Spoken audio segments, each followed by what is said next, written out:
Hey guys, Roman here. Today we're going to be learning about the scientific wonders of forensics, from evidence preservation to blood spatter analysis. We will only get to skim the surface of the potential forensics has to offer. So sit down, strap in. This is Roman, the science guy.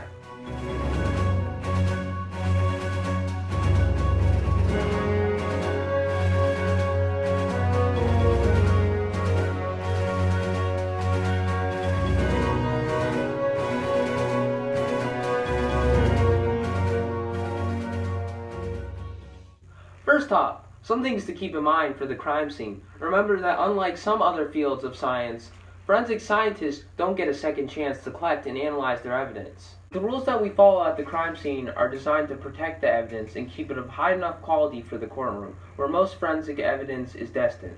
With this in mind, here are some things you should remember for the crime scene. First off, the procedure for when you arrive at the crime scene. Remember the 7 S's. Number 1, secure the scene. Keep people from contaminating or planting evidence. Number 2, separate the witnesses. Ensure that people cannot influence each other's stories. Number 3, scan the scene. Identify the source of evidence. Number 4, see to it that proper photos are taken. Photos must be taken from a 90-degree angle, and all evidence must be documented with both medium and close-up shots. Number 5, sketch the scene. Sketch the layout of the scene as well as the locations of evidence so the scene can be reconstructed later. Number 6, search for evidence.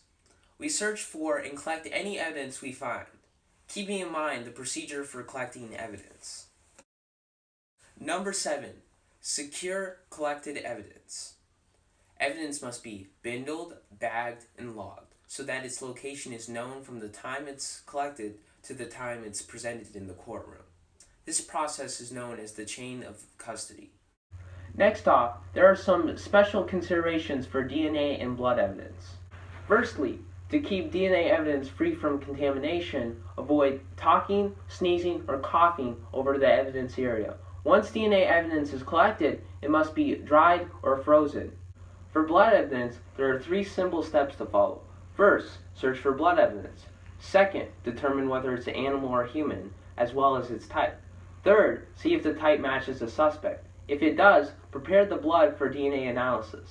The development of blood spatter analysis was a key discovery in forensics for its value in reconstructing the crime scene. There are 3 major types of blood spatter: passive, transferred, and projected. However, we're going to only be discussing a selection of types because blood spatter in general is just too large a topic to cover in one episode. Today we will discuss passive drops, medium and high velocity impact spatters, and cast-off patterns. Passive drops consist only of blood being moved by the force of gravity, like if someone, for example, cuts their arm. The blood would drip from their hand, and the blood droplets from this would tell you whether someone stayed in one place, indicated by a pool of blood, or if they moved, shown by a line of drops leading from one place to the next. Medium velocity impact spatter is created by hitting a source of blood with a blunt object, such as a stick or a hammer. This leaves blood spatter, which has drops that can indicate the angle of origin. We'll have more on this later. This may be linked with a cast-off pattern that can show how a blood-bearing object moves through the air. As you can see here, when I move the blade through the air, it released the blood onto the wall, creating a cast-off pattern. High-velocity blood spatter can be found when a high amount of force, typically a gunshot, is applied to a blood source.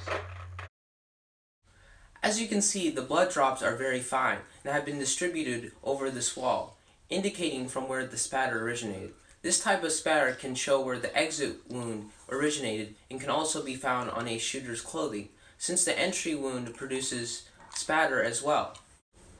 To find the angle of incidence, you first measure the length and width of each blood droplet.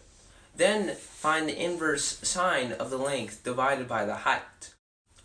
Coupled with a point of convergence, a point found by drawing a line through all blood droplets, then marking the intersection of those lines. We can find the point of origin in the location from where the specific bloodstain originated. Hallucinogens such as LSD, PCP, MDMA are highly variable responses in between persons. Their effects consist of changes to perception of self and reality, as well as changing thinking in general. Narcotics are drugs that are derived from the resin of the poppy flower, and their synthetic analogs. They are very effective at reducing pain, but they can be very addictive. The symptoms of a narcotic overdose can be deadly. The drug reduces respiratory drive while lowering blood pressure, until a victim stops breathing entirely. Drugs of this category include opium, morphine, heroin, methadone, and oxycodone. Stimulants are a broad category of drugs that increase feeling of energy and alertness. They also suppress appetite, and when the effect of the drug wears off, depression can result. This makes stimulants very addictive. Examples include prescription amphetamines, cocaine, and methamphetamines. The effect of overdosing on these drugs are increased blood pressure and seizures. Next are anabolic steroids. Synthetic drugs such as dihydrotestosterone or nandrolone designed to replicate the effects of hormones. They increase tissue growth and body mass. They also increase levels of cholesterol while stunting growth and causing hyperaggressiveness.